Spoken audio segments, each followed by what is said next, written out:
अष्टावक्र गीता उपदेश संख्या AG 45। हे जनक, अष्टावक्र मुनि आगे कहते हैं कि जो व्यक्ति स्वयं को शुद्ध आत्मा के रूप में पहचान लेता है वही सच्चा मुक्त कहलाता है। जब इंसान यह जान लेता है कि वह न शरीर है, न मन है, न ही विचारों का प्रवाह बल्कि शुद्ध चेतना है, तभी वास्तविक मुक्ति का द्वार खुलता है। यह कोई कल्पना या सिद्धांत नहीं बल्कि प्रत्येक अनुभव की गहराई है। आत्मा न जन्म लेती है न कभी मरती है। इसी सत्य को जानकर मनुष्य मृत्यु के भय, दुख और असुरक्षा से मुक्त हो जाता है। यह अनुभूति साधक को संसार के मोह और बंधनों से ऊपर उठा देती है। ऐसे मुक्त व्यक्ति का मन न अतीत की गलियों में भटकता है न भविष्य की चिंता में उलझता है। वह पूरी तरह वर्तमान में स्थिर रहता है और उसका ध्यान केवल उस परम सत्य पर केंद्रित होता है जो समय और परिवर्तन से परे है। यही है आत्मस्थिति व्यक्ति की वास्तविक पहचान। जनक, आत्मा सदा अचल, शांत और ज्योतिर्मय स्वरूप में विद्यमान रहती है। जब साधक अपने भीतर की गहराई में उतरता है तो उसे ऐसी चेतना का अनुभव होता है जो ना तो हिलती है और ना ही बदलती है, बल्कि पूर्ण स्थिरता और शांति से भरी रहती है। यह अनुभूति किसी तर्क वितर्क या विचार की देन नहीं बल्कि तब प्रकट होती है जब मन का कोलाहल थम जाता है। जनक, योग केवल आसनों और प्राणायाम तक सीमित अभ्यास नहीं है बल्कि एक जागरण है, एक बोध है।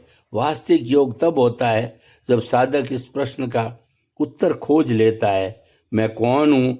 जब ये स्पष्ट हो जाता है कि उसका वास्तविक स्वरूप शुद्ध आत्मा है, तभी जीवन स्वयं एक अखंड योग में बदल जाता है।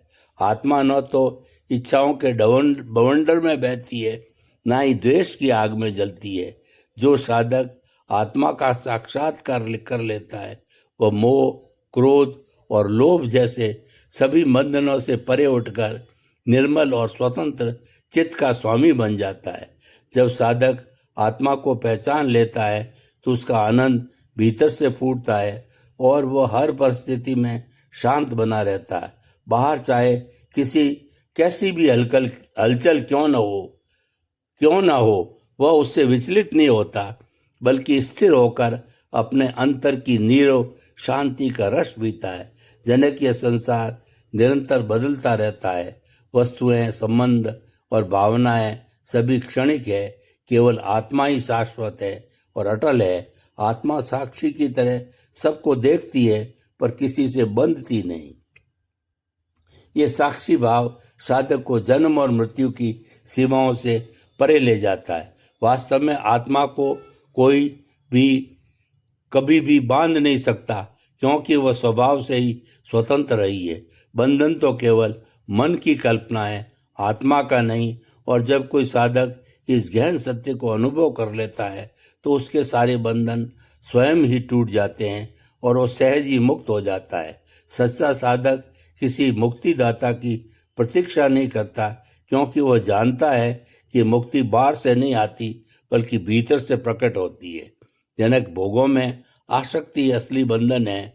जब तक मन उससे चिपका रहता है तब तक वे दुख का कारण बनते हैं, लेकिन जैसे ही ये समझ आ जाती है कि इन सुखों में कोई स्थायित्व नहीं है, साधक उनसे स्वाभाविक रूप से विरक्त हो जाता है।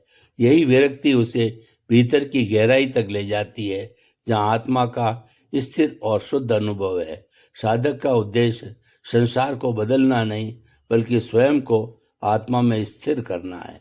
और जब वो आत्मा में स्थित हो जाता है तो उसे दुनिया के दोष या अशुद्धियाँ परेशान नहीं करते क्योंकि वो जान लेता है कि सब प्रकृति का खेल है। उसकी दृष्टि भीतर टिकी रहती है जिससे वह शांत, अचल और निर्भर हो जाता है। तब उसे संसार की कोई चिंता नहीं रहती। वह केवल मुक्त भाव से कर्म करता है और यदि उसके लोक का कल्याण भी हो जाए तो वो बस सहज प्रवाह है।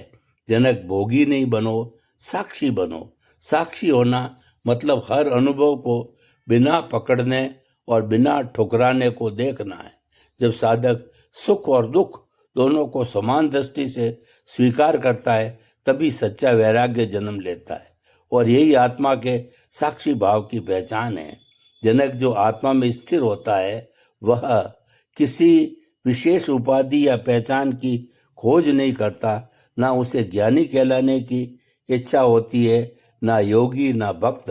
वो भीतर से इतना पूर्ण और संतुष्ट होता है कि बाहरी परिभाषाओं की आवश्यकता ही समाप्त हो जाती है। उसका मौन ही उसकी सबसे गहन वाणी बन जाती है, जो बिना शब्दों के सब कुछ कह देता है। उसे ना किसी प्रमाण की जरूरत है, ना प्रदर्शन की। मन का स्वभाव निरंतर बाहर की ओर भागना है, कभी भूतकाल की स्मृतियों में, कभी भविष्य की कल्पनाओं में, तो कभी इच्छाओं के जाल में उलझकर। लेकिन आत्मा केवल साक्षी है, देखती है पर पकड़ती नहीं, जानती है पर बांधती नहीं। साधक के लिए ही आवश्यक है कि वो मन की अशांति से ऊपर उठकर आत्मा की उस शांत अचल स्थिति में स्थित हो जाए। आत्मा को न सुख छू सकता है न दुख, क्योंकि ये दोनों केवल मन और इंद्रियों के अनुभव है। आत्मा तो मात्र साक्षी है, वह कुछ देखती है पर किसी से प्रभावित नहीं होती। जब साधक इस सत्य को गहराई से जान लेता है तब विपरीत परिस्थितियों में भी उसका मन शांत बना रहता है और अनुकूल समय में भी वह लोभ से मुक्त रहता है।